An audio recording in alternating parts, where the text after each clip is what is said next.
Java, JVM compilé. Système Ouais. d'introspection un peu, ouais. Ah De ouais, toute façon, c'est ouais, jamais, in fine, c'est jamais qu'un jar qui essaye de loader. Mais s'il fait les trucs proprement, c'est mieux quand même. Ah non, c'était dégueulasse. Non, heureusement, ouais, non, les mecs de Code Intelligence ont fait ça bien avec Glazer. Il va falloir que tu me donc, partages un écran, chef. Oui. Oui. Tiens, Petit instant aussi. je te partage tout l'écran. Allez, vas-y,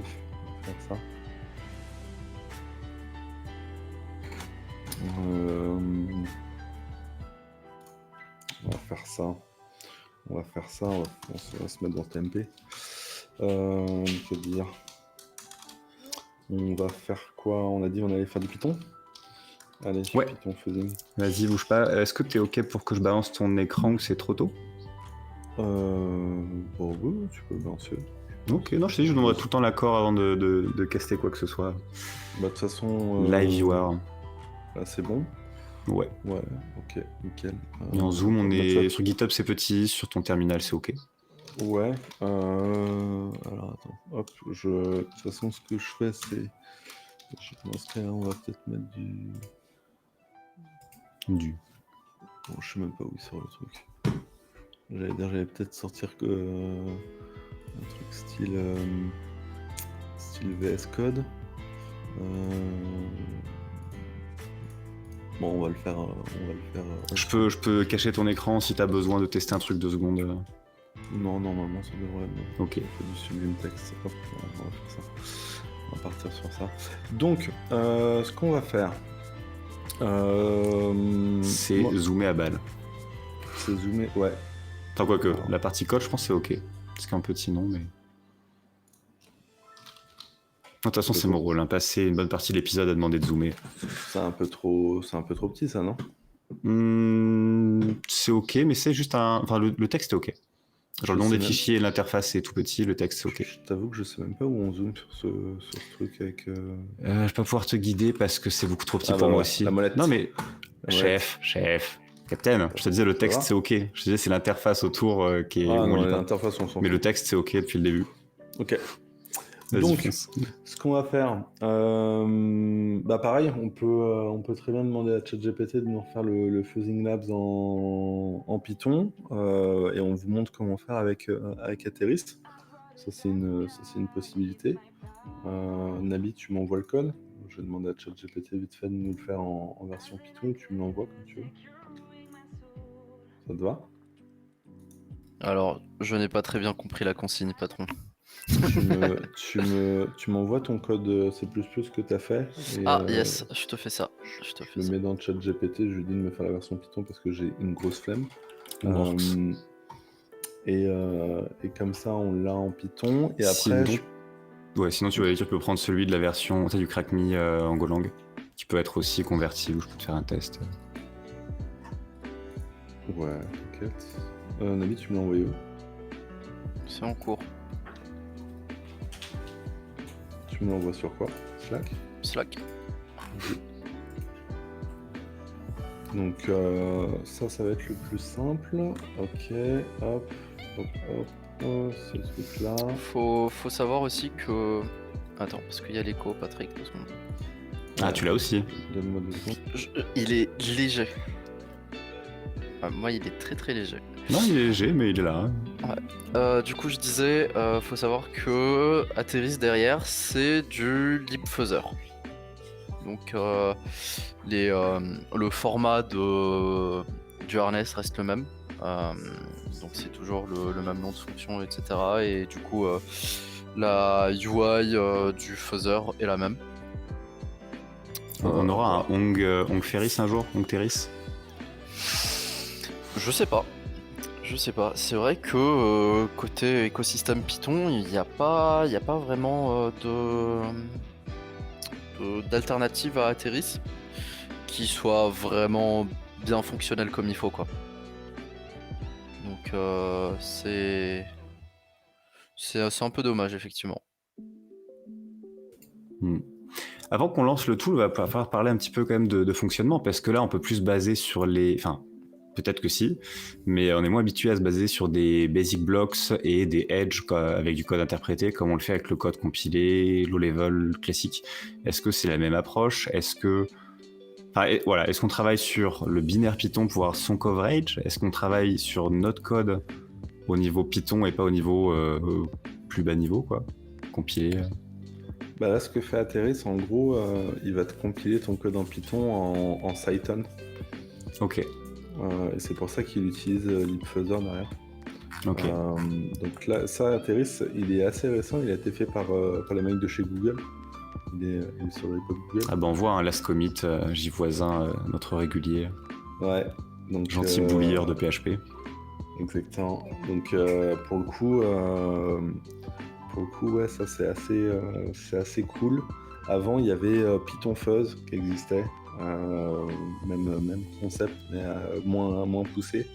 Là, les mecs de Google ont vraiment fait un bon taf dessus. Donc ouais, là, pour le coup, bah voilà, ça convertit tout en Cython et ça fait tourner libfuzzer derrière. Donc si ça compile tout en Cython, c'est qu'au final, il y aurait moyen de faire du Hong. Ouais, complètement, ouais. Ok. Ouais. Ah, c'est rigolo de voir une Mais alternative. Aterys marche très très bien. Il est très très cool. Et surtout, ils ont fait pas mal de features qui est très très sympa pour du Python, justement. Là, ce qu'on peut voir là, c'est justement à quoi ça ressemble un petit main, un petit fuzzing harness. Donc là, on peut voir, on importe Aterys. Après, on spécifie à Aterys qu'est-ce qu'on va vouloir instrumenter en termes d'import. Donc, quelle librairie qu'on importe va être intéressante à évaluer en termes même de coverage. Est-ce qu'on veut évaluer le coverage de ces trucs-là? Donc là, si tu importes une librairie en particulière, je sais pas moi, Beautiful Soup, bah, tu mettrais import Beautiful Soup parce que tu vas avoir envie d'avoir le coverage de Beautiful Soup avant de le faire. Peut-être import system ou whatever. Et après, tu définis ta fonction donc test one input. Et là, avec de la data arbitraire générée par Aterys. Et là, après, bah, tu appelles ta librairie, fonction parse, et tu lui fournis la data. Et donc ça, pour le coup, après tu lances Aterys, tu as Aterys setup avec les arguments, la fonction qui doit être faisée, tu lances Aterys pour le fuzzing. Et après c'est parti. Et du coup, la petite partie with Aterys instrument import, c'est quoi? C'est une erreur qui va surcharger un port tant qu'on a le contexte du with pour arriver à les compiler et les embed dans le Cython de fin? Ouais, exactement. Une erreur comme ça. En gros, ouais, un truc du genre. C'est généreux. Ouais. C'est généreux. Ouais, exactement. Et c'est plutôt pas mal, tu peux le faire, tu as un instrument comme ça, avec instrument import, ou autrement tu peux l'overloader comme ça. Tu peux même le faire sur... Sympa le décorateur, hein. Faut pouvoir choper juste les endpoints de l'application web et pas ralentir en instrumentant tout le corps. Exactement. Très sympa. Ouais. Et après, donc ça c'est sur la partie...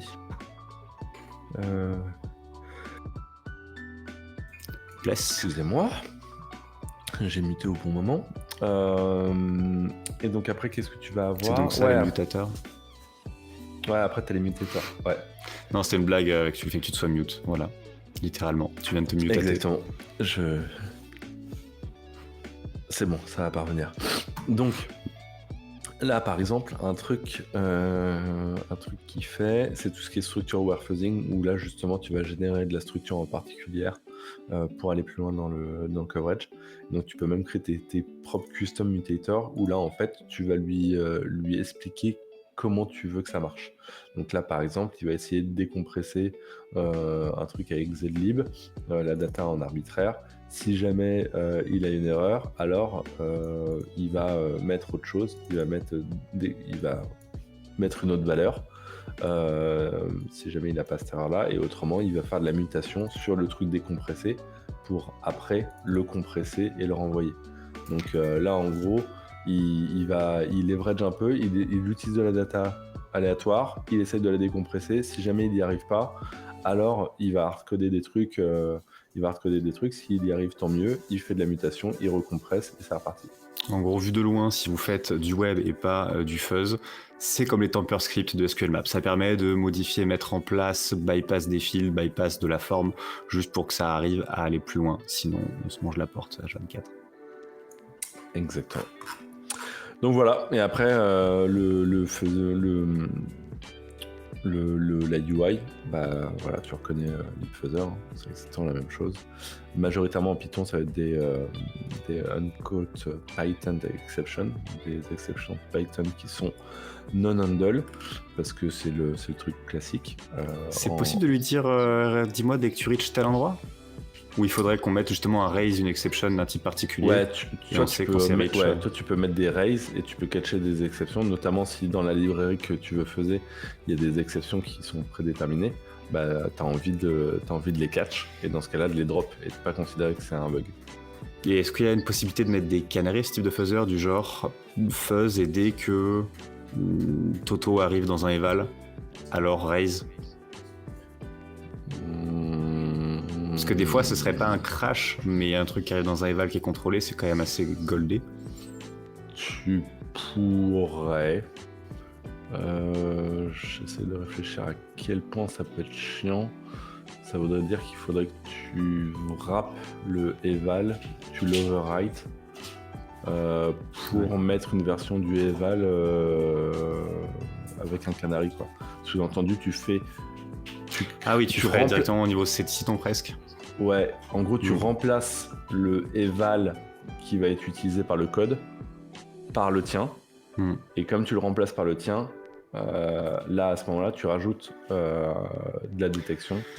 Ah, mais du coup, c'est limite du LD library preload à ce stade. Exactement. C'est le même concept. Ouais, c'est du LD preload de librairie, de fonction. Donc, c'est pas forcément tracing. On est vraiment sur du fuzzing, choper du coverage et des points bizarres, mais on n'a pas encore fait la partie savoir qu'est-ce qui reach quelle fonction. En tout cas, pas. Ouais. Bah, ça, ouais, après, tu peux l'avoir sur. Si, tu peux l'avoir sur la trace d'exec, etc. Mais. Autrement, ce que tu peux faire. Pas de canary, quoi. Ouais. J'essaie de voir est-ce que tu... Autrement, après, c'est jamais qu'un outil, hein. Souvent c'est fait pour tester en adéquation avec d'autres, un petit peu de code. Non, c'est ça. Ouais, après, t'as toujours moyen de tweaker le truc, etc. Notamment avec l'exec, encore plus avec du Python, tu dois pouvoir avoir une sorte de feedback loop sur ce qui vient d'être exécuté. Donc, tu peux après faire tes propres asserts. Tu vois, si tu parses la trace d'exec, après l'exécution du fuzzer, tu pourrais parser la trace d'exec et te dire si je suis arrivé dans tel truc, alors je fais un assert. Et donc en fait c'est toi qui cause ton propre toi tu fais ton propre raise d'une exception avec ta propre exception en custom, et mais en fait ça revient à créer ton propre détecteur en fait. Donc make sense. De toute façon, le travail, la qualité du fuzzing, j'ai l'impression, ce que vous expliquez depuis le début, elle est à la fois dans les bons outils, les bons corpus, mais aussi la qualité du harness, en tout cas les situations dans lesquelles tu le fais tourner. Donc, ouais, là on est carrément là-dedans. Ouais, carrément.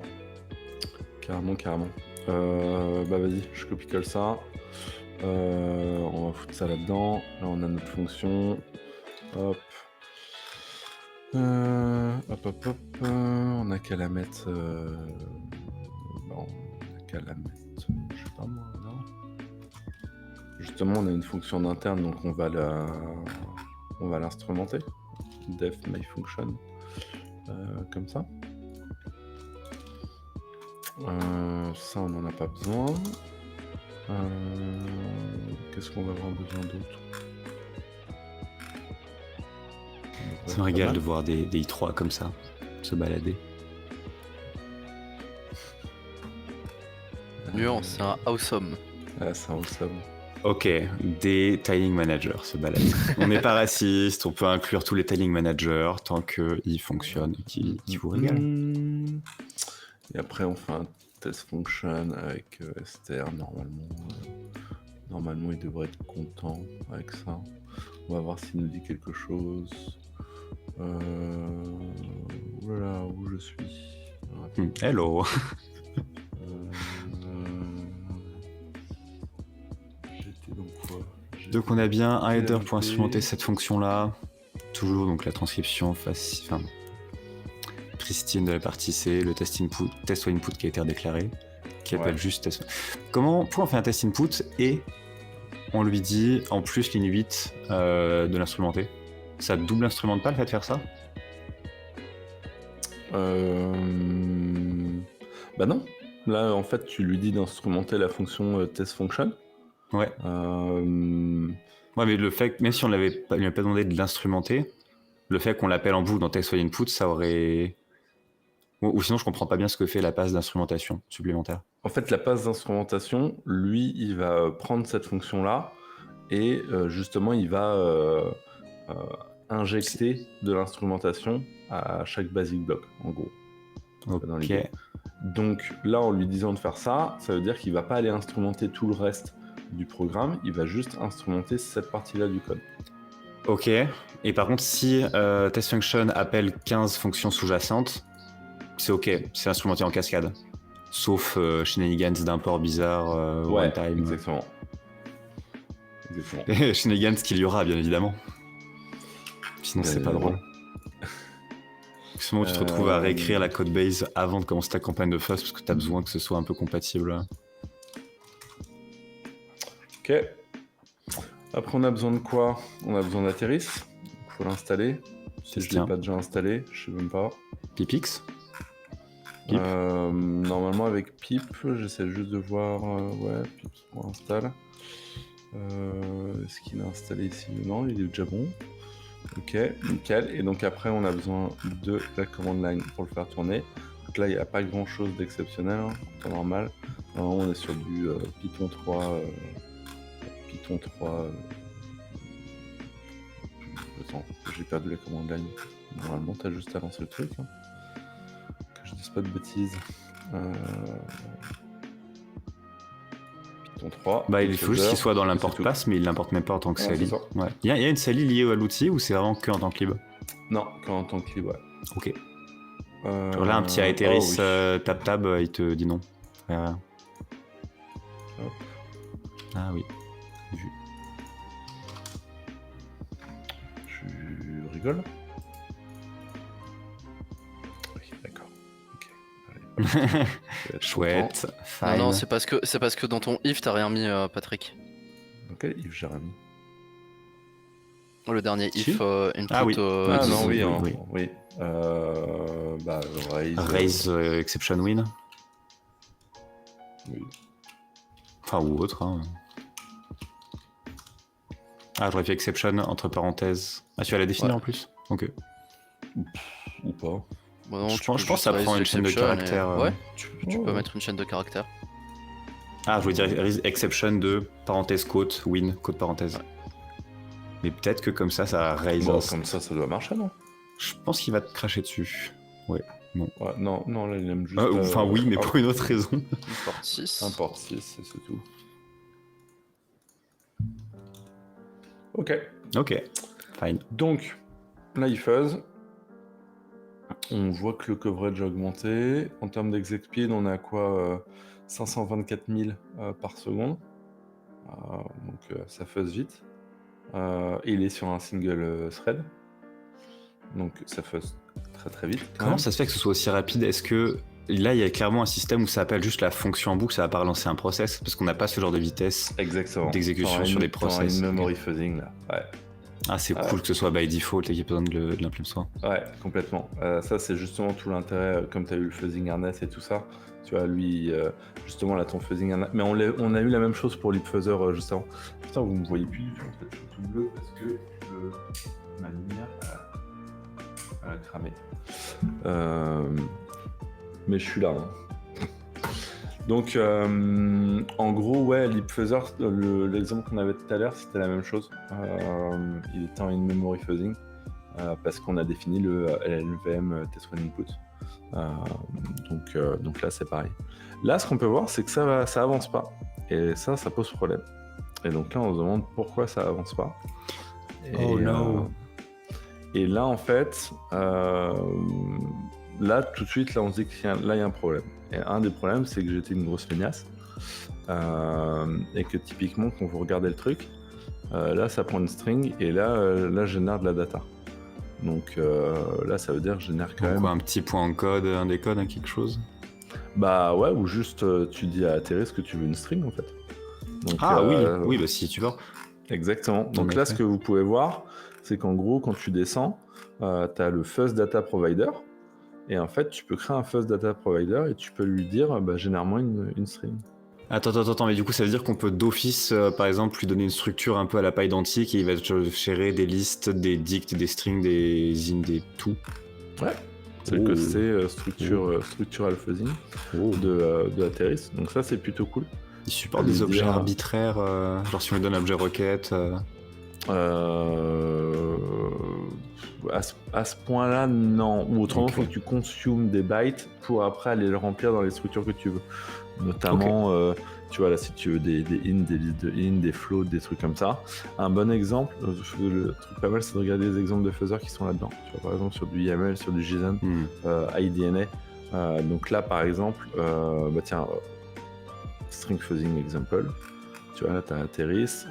Donc là, tu as Atheris enable hook str. Donc là, il fait un hook spécifique pour ça. Là, il instrumente 6. Là, il instrumente sa fonction test1 input. Et donc là, tu vois qu'il utilise le fuzz data provider, consume string, et il demande la taille maximum sur le système. Donc là, on peut réutiliser ça, nous. Et on peut se dire, vas-y, tu vas me consommer ma data. Et ce que tu vas faire, alors nous, on a besoin d'une taille max, allez, on va dire de 12, on s'en fout. Et voilà. Et on est parti. Nice. Donc là, on peut relancer le fuzzer. Pourquoi il n'est pas content? Parce que j'ai encore des problèmes d'indentation dégueulasses. Oui. 27. Gagné. Et là, on peut voir que le coverage, ça va déjà beaucoup mieux. Donc tout de suite, on a eu plus de coverage. Et là, on continue. On a 350 000 exec secondes. Donc là, forcément, on perd aussi un peu d'exec speed parce que là, ce qu'on peut voir ici, c'est qu'on a de la manipulation, quoi. Le data, il va générer des strings plus ou moins grandes. Donc ça se trouve, il va peut-être générer énormément de data, alors qu'on va juste en consommer une toute petite partie. Donc ça, c'est un peu relou. Ça, c'est pareil, c'est encore des optimisations qu'on peut faire. Dans ce cas-là, si on sait déjà qu'on n'a pas besoin de générer énormément de trucs, on peut spécifier à Atheris, en fait, t'embête pas à me générer de la data énorme. Ouais, faisons pas des tonnes, ça suffit, on a une petite input qui est testée. Donc là, il y a plein d'optis à faire, aussi bien sur le fuzzing harness que sur l'utilisation du fuzzer, etc. Et donc là, on peut voir qu'on a trigger l'exception, exception win, juste là. Donc là, en fait, ce qui est rigolo, c'est qu'on a eu un rise, on n'a pas rise l'exception directement. En fait, l'exception qui a trig parce qu'on a raise un truc qui n'est pas une exception. Exactement, ouais, exactement. Donc voilà, donc là on a trigger le truc. Donc là vous pouvez dire ça sert pas à grand chose, on a raise une exception, ok, génial. Mais en fait le truc c'est que une uncaught Python exception, si jamais vous tapez un serveur en Python, ça c'est un DOS. Ça, c'est un DOS. Oh non, c'est juste. Okay. Il faut que j'update Slack. Une taille tout à fait normale de logo. Ok, question avec Atheris. S'il y a un framework qui a genre un Flask, un Pyramid, un machin, un Django, que je veux fuzz une fonction pour dire.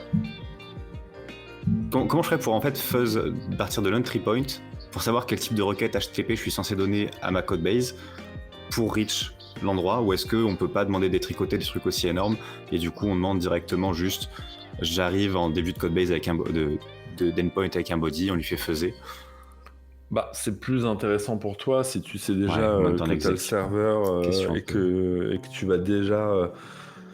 ça sert à rien d'aller taper toute la partie HTTP serveur. C'est au final, tu sais qu'à la fin, il prend ta data, il va appeler la fonction Toto, Tata, etc. avec tel et tel string. Donc, je la refais parce que je suis d'accord que c'est la question que tu super mal posée. S'il y a tout un début de machine à état, j'ai heureusement que tu te mutes aussi, je suis désolé, le temps de merde. S'il y a un début de machine à état, où en gros on envoie la requête, le backend commence à préparer des choses en place, mettre des trucs dans la session, et c'est à ce moment-là où on arrive pour une première fois dans notre fonction à fuzzer, où là on a une petite chance de pouvoir lui dire maintenant tu vas passer 15 000 fois dans celle-là une memory avant de dégager ton snapshot, tu fais laisser continuer l'exécution et que je relance une. Pour vraiment que le fuzzing démarre par j'ai mis le serveur dans le bon state, parce que prendre juste une fonction et la sortir de toute la codebase du framework pour la fuzzer, c'est un enfer. Donc est-ce qu'on peut faire un espèce d'import au response time ou request time pour arriver à fuzzer d'un coup la fonction et quitte à le relancer, relancer une requête toutes les secondes et que chaque seconde cette requête serve à fuzzer in memory pendant une seconde. Est-ce que c'est quelque chose qui se fait? Alors, idéalement, t'as pas envie de faire du fuzzing en mode networking parce que tu vas ralentir à mort ton fuzzing. Donc, partant du principe que tu as ton serveur en local et que tu peux faire ton truc, et que tu peux faire ton instrumentation, etc. Ouais. Là, dans ce cas-là, tu sais c'est à quoi va ressembler ta requête, etc. Donc là, l'idée, c'est que dans ton test when input, là, tu pourrais très bien directement, tu vois, là, il appelle cette fonction-là. Tu peux très bien. Non, si on l'extrait carrément, mais s'il y a vraiment plein de boilerplate autour du programme, genre, on pourrait pas, par exemple, on pourrait, mais ce serait très relou, de devoir instrumenter une fonction qui fait du templating dans un serveur Django, s'il faut qu'on ressorte le templating engine, s'il faut qu'on ressorte le système de session, d'objets, de toutes les options qui sont mises à donner pour compléter ce bout de template. Enfin, vraiment qu'on ait quelque chose qui puisse passer une fois dans le pipeline entier et se mettre à fuzzer et ensuite quitter. Non ? Là, dans ce cas-là, faut que tu fasses faut que tu gardes le bout de code qui va arriver jusqu'à l'endroit où tu vas arriver, donc toute la génération, etc. Et tu lui dis de fuzzer qu'à partir de ce moment-là. Mais du coup, dans ce cas-là, notre test one input, il serait où ? Tu le mets après ton initialisation, en fait, de ta state machine. Donc tu initialises toute ta state machine telle que tu as envie, et après tu mets ton test when input. Et donc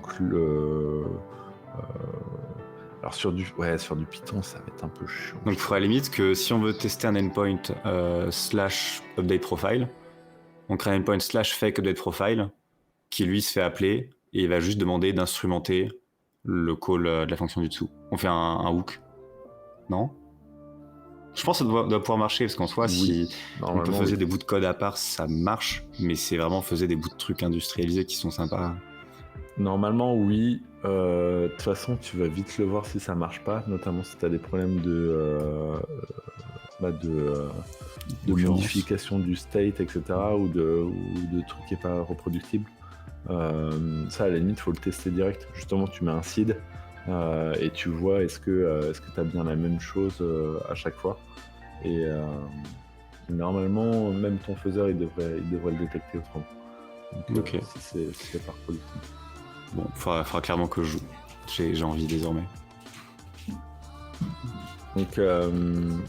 Donc ouais, ça c'est vraiment la base. Donc là après on peut vous montrer sur une fonction.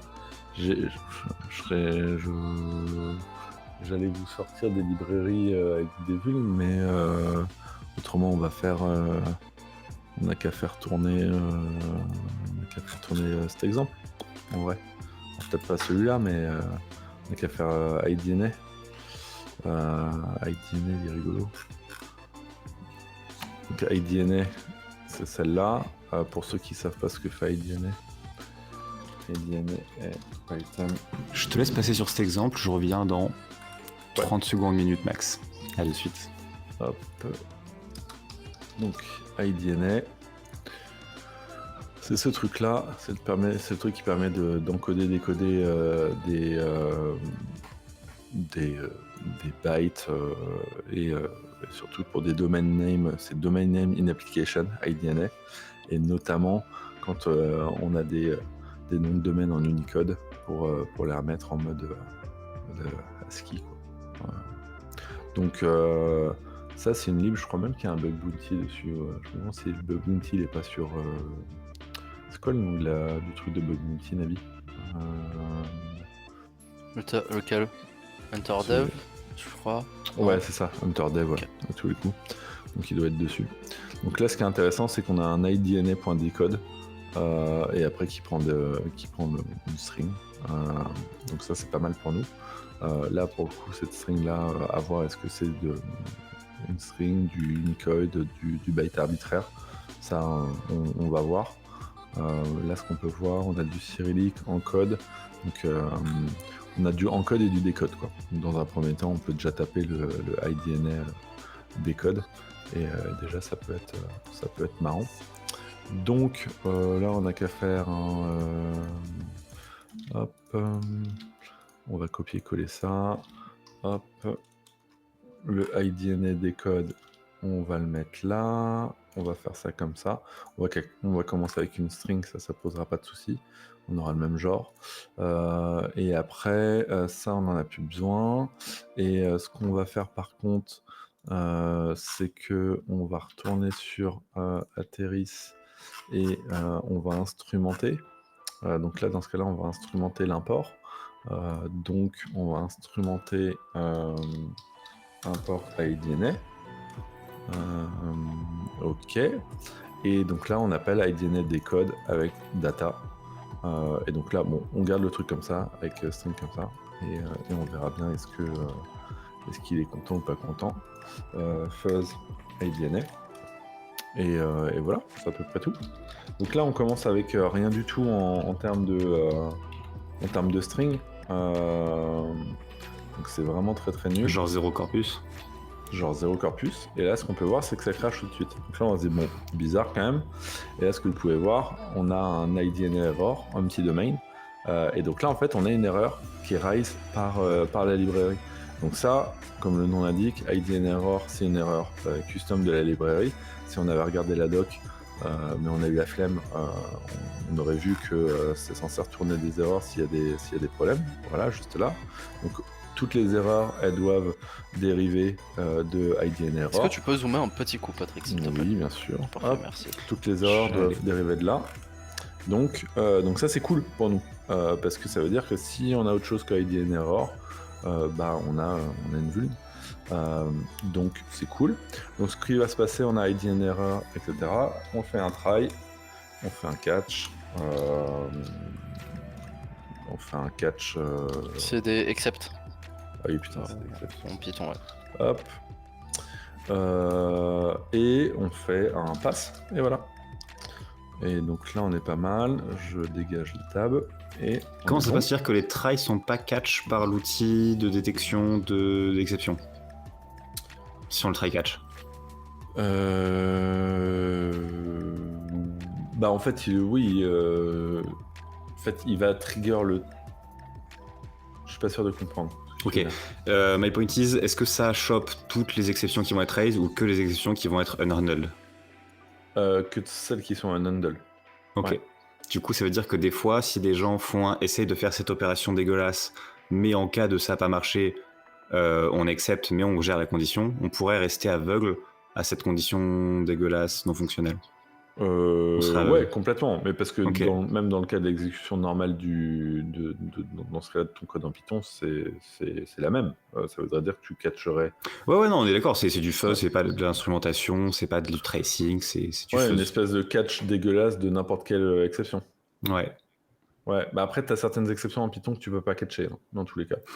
C'est vrai. Donc, faut espérer qu'au bout d'un moment, ça arrivera en trigger une. Ok, on relance. Donc là, on est en un petit corpus. Bon, là, il me dit qu'il connaît pas IDNA error, c'est normal. Ça, c'est moi qui ai mal fait mon job. Hop. Et donc là, ça devrait être bon. Donc là, voilà, forcément, on va avoir énormément de coverage qui va arriver. Ça, c'est assez obvious. Pourquoi on part de zéro, notre coverage il s'améliore, etc. Ce qui peut être intéressant, c'est de regarder le type de data qui est généré. Alors attends, je vous dis pas de bêtises. Petite particularité, j'ai pas fourni de folder à LibFuzzer, ce qui veut dire que si j'interromps, j'ai rien.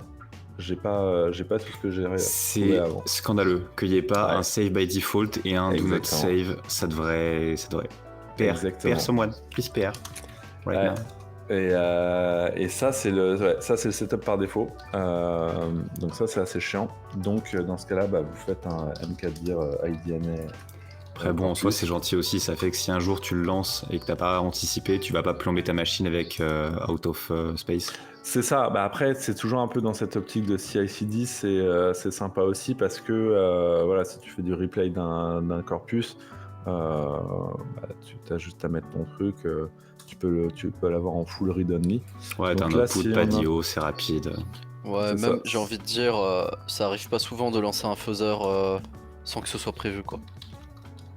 Donc en général, tu sais très bien que tu lances un fuzzer, Ouais. ça va forcément générer des... On peut glisser à tout moment, on peut glisser, juste Voilà. oublier qu'on a lancé un phaser.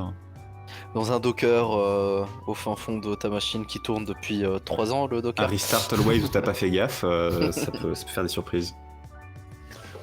Donc voilà, donc là on a le truc qui tourne. Donc là ce qui peut être intéressant c'est de voir un peu qu'est-ce qui est généré. Donc si vous arrêtez, vous regardez dans je sais pas, cat IDNA corpus, vous prenez un truc au pif, je sais pas moi, allez, K4-8, hop, celui-là.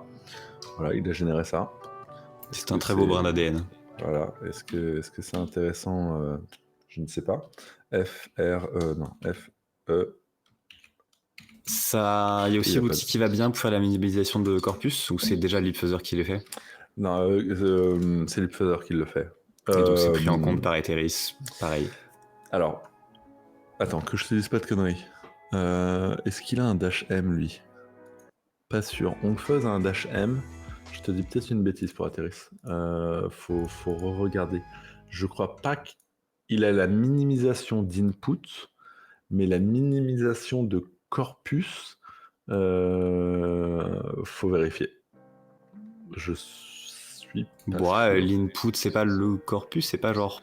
Non, il y a une différence. Quand tu minimises l'input, où tu vas essayer de réduire la taille de ton input, ou si tu essayes en fait de replay l'intégralité du corpus et tu vires ceux qui servent à ceux qui ont le même coverage en fait. Bah non, ça c'est la déduplication, c'est pas la minification. Ah oui, du corpus, t'as raison, pas d'un élément du corpus. Ouais, exactement. Pour moi. Donc ça par défaut, ça non, je crois qu'il l'a pas, tu vois. Par contre, vu que c'est LeapFuzzer derrière, normalement il y a une petite astuce qui consiste à, est-ce que là on va la voir? Non, pas sûr. Normalement. Il y a un petit coup de zoom aussi. Est-ce que tu parles du truc en mode dash help? Ouais. Non, il a pas aimé. LP Galin. C'est incroyable ça. C'est pas le fait qu'il y ait déjà un IDNA corpus qui kiffe. Non, c'est pas ça. Non. Qu'est-ce que quoi? Ça, c'est tous les flags. En fait, c'est tous les flags de LeapFuzzer. Donc là, quand tu fais un dash, tu fournis des arguments à LeapFuzzer qui tournent en dessous. Donc là, typiquement, tu vois, le random, là, on a un random seed, typiquement, et je pourrais fournir un seed et avoir tout le temps la même chose. Et là, dans ce cas-là, nous, ce qui nous intéresse, c'est la minimisation de corpus. Donc ça, il y a un truc exprès qui sert à faire ça. Si on passe un minimize crash reduce input. Alors là, il y a reduce input, tu vois, il va essayer de réduire la taille des inputs en gardant leur full feature set. Donc par défaut, il le fait. Donc là, il essaye de réduire la taille de l'input en lui-même en faisant en sorte, le full feature set, c'est en faisant en sorte que c'est le même coverage. En gros. Et donc là, ce qu'on avait dit, nous, c'était qu'on voulait minimiser le corpus en lui-même. Je sais pas si vous le voyez. C'est quand même bien dégueulasse. J'aurais grippé, honnêtement. T'aurais grippé, ouais. Oui. Je sens doute raison. Les yeux, ça grippe pas très bien. Mais l'ennui, c'est que je sais jamais... Tu vois, alors après, tu vois, t'as ça aussi. Minimize crash. Donc là, si c'est à 1, par défaut, il est à 0. Si c'est à 1, il va essayer de te minimiser le crash que tu as eu pour essayer de te sortir le crash le plus petit possible. Donc ça, c'est assez intéressant. Minimisation du crash, be like. T'as eu un crash? C'est pas si grave. Ouais, t'as eu un crash? Oh, il est très gros. Attends, je t'aide. Tiens, voilà, c'est juste 3 bytes. Cadeau. Donc t'as ça. Tu peux ignorer des types de bugs. Donc typiquement des out of memory, tu vois. Par défaut, il les ignore. Donc ça, c'est pareil. Ça, c'est assez intéressant. Parce que t'as peut-être envie justement de les avoir. En tout cas, c'est sympa de savoir qu'on a l'aide où on peut aller tout le choper en outils sous-jacents avec l'escape des arguments. Ouais. C'est cool. Ouais. Bref. Il nous reste une quarantaine de minutes. Moi, j'ai un hard fix à minuit. Ouais. Du coup, enfin, hard stop en tout cas, on n'aura clairement pas le temps de faire la partie production de End-Day. On pourra les couvrir à la fin. Mais en tout cas, go couvrir le Rust et Rust couvrir le Go. Ouais. Qu'on fasse les deux petits au passage. Carrément. Et je vais me faire défoncer par un moustique. This time has come. Terrible. Ça fait plusieurs semaines déjà. Ouais, mais j'ai la moustiquaire. Et là, ça veut dire qu'il y a des trous dans la brèche. Il est passé dans les mailles du filet. En plus, ça, je le revois passer. Vous voulez quoi en premier?